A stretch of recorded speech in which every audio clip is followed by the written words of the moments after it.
Not too surprising to know that we're going to start by talking about the heat. The metro area blanketed by the heat advisory and an ozone alert for poor air quality. We're finally seeing some cloud cover in the Denver metro area right now, but blue skies led to very high temperatures throughout most of the day. Many residents did find some ways to stay cool outside today. Thanks for joining us for 4 o'clock at 9 News on a Monday. I'm Tom Green. And I'm Kim Christensen. So far, the high at DIA has hit 99. That's tying our hottest day of the year so far. The city of Denver is offering places for the public to cool off today. Denver Parks and Rec is opening rec centers during the normal business hours. You can also stop by any of the Denver Public Library locations. Cooling centers will have water, restrooms, and places to sit. A link to the full list of rec centers is available on our website, 9news.com. We want to get right to Kathy Sabin. We knew this was coming, Kathy, this heat, but this has been a lot. We're flirting with 100 degrees. I know, and we still could get there. The sun doesn't set until 7:32 tonight, so we've got a lot of daylight left.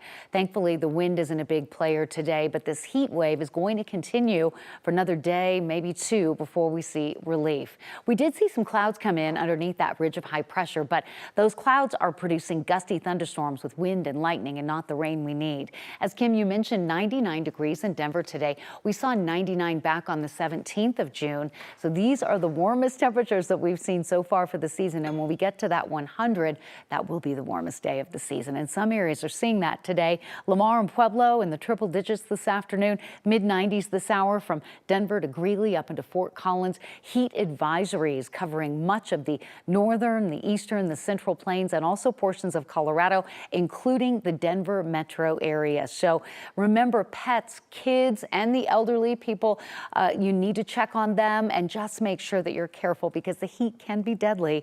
And certainly we can see those temperatures rise quickly in a car after just 5 or 10 minutes. So wind not really helping us out this afternoon in terms of bringing in cooler weather. But interesting on the radar, we've got some scattered high base thunderstorms. The problem is we're seeing wind gusts with these storms to 50 and 60 miles per hour.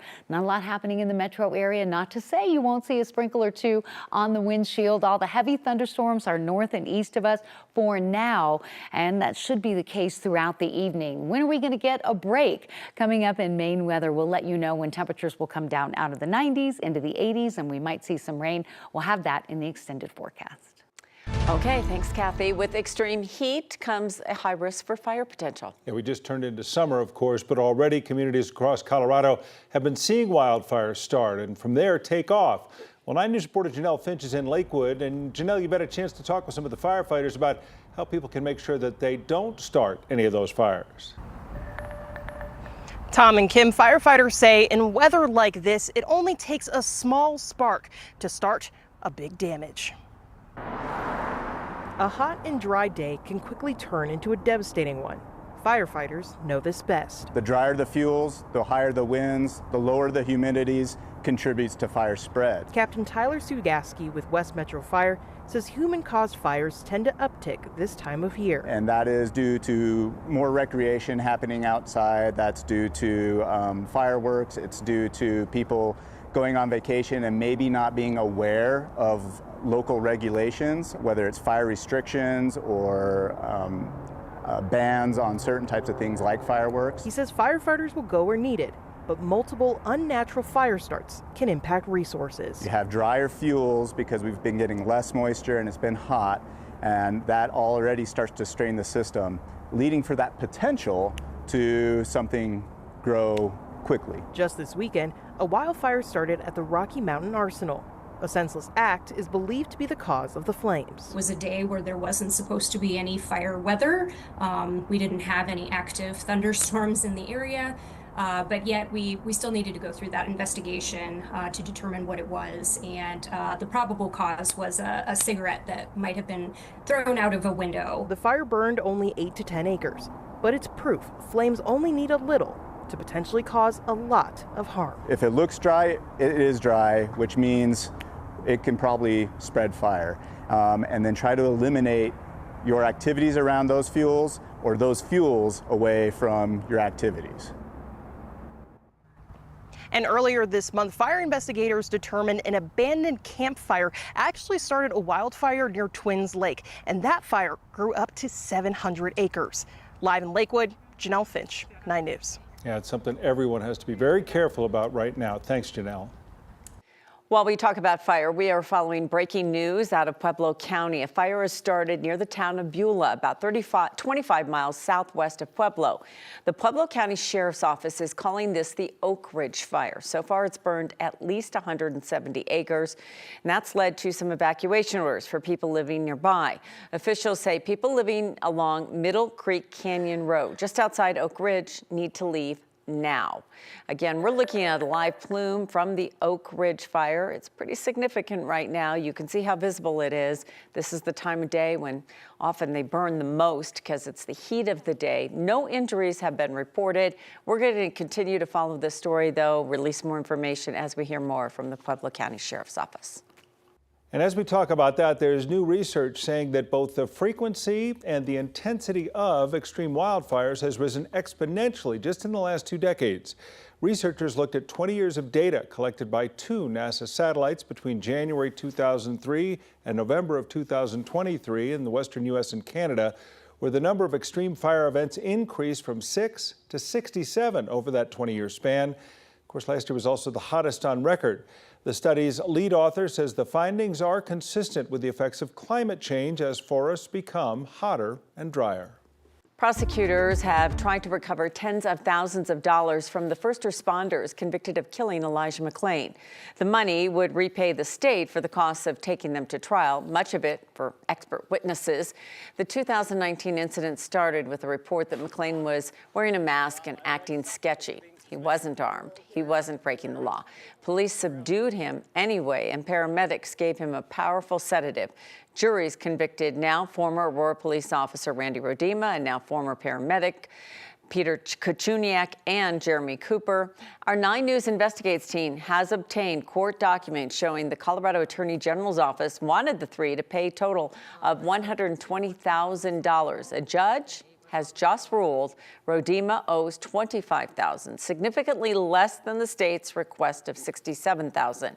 The effort to recover more than $50,000 from Kuchuniak and Cooper is still pending. The money would reimburse the state, again, for the costs of the trials for all 3. If you remember, this played out over several months in the winter months. We have much more on this story coming up on 9 News at 5. Part of downtown Denver was under a shelter-in-place order for a few hours today while police were investigating a shots-fired call. It happened just before 10 a.m. when police got the call near 17th and Curtis. So they asked people in that immediate area to shelter in place, right by the 16th Street Mall. Police said they believe the person who fired the shots was barricaded in the area, but then at about 1:15, police say they had taken someone into custody, so they began to reopen the roads. Police did say that no one was hurt. Today marks 2 years since the Dobbs decision, the Supreme Court ruling effectively overturning Roe v. Wade, leaving women across the country unsure about their reproductive rights. The High Court ruled there was no protection for abortion rights in the Constitution, leaving it up to the states to decide. Now, 14 states have bans with either few or no exceptions. This has resulted in some women choosing they can't receive proper care and choosing to travel to states where abortion is legal, like Colorado, in hopes of getting medical care. Still, the future of abortion rights is uncertain. Later this summer, the Supreme Court will consider a case dealing with emergency medical exceptions to abortion bans. Abortion is legal in Colorado, but a ballot measure this year could further protect that access. The measure asks voters to approve an amendment to the state constitution to secure abortion rights in our state. And tonight on NBC Nightly News, Laura Jarrett will sit down with 5 women who are part of a lawsuit that challenged the near-total ban on abortions in their home state of Texas. They say it's not just the right to abortion that's being threatened. Thinking about the current landscape right now, how many of you are worried that other reproductive rights and freedoms could be at risk, like IVF? Oh, 100%. Yeah, absolutely. Yeah. Where's it going to end? Yeah. Well, and I have to use a surrogate now because of what happened to me. The damage to my reproductive organs is permanent. And I won't use a surrogate in Texas, who lives in Texas. And I'm afraid that before too long, surrogacy is going to be outlawed. Why won't you use a surrogate in Texas? Because I'm afraid that if something goes wrong, she won't be able to get the care that she needs. For all of us, as we're talking about reproductive rights, I mean, it started with abortion, but we're seeing quickly the threats to IVF, to birth control. We're not here sounding an alarm about hypothetical scenarios. We're sounding the alarm about what is already happening and what has happened to us. You're going to hear much more of that conversation. That's coming up on NBC Nightly News tonight at 5:30.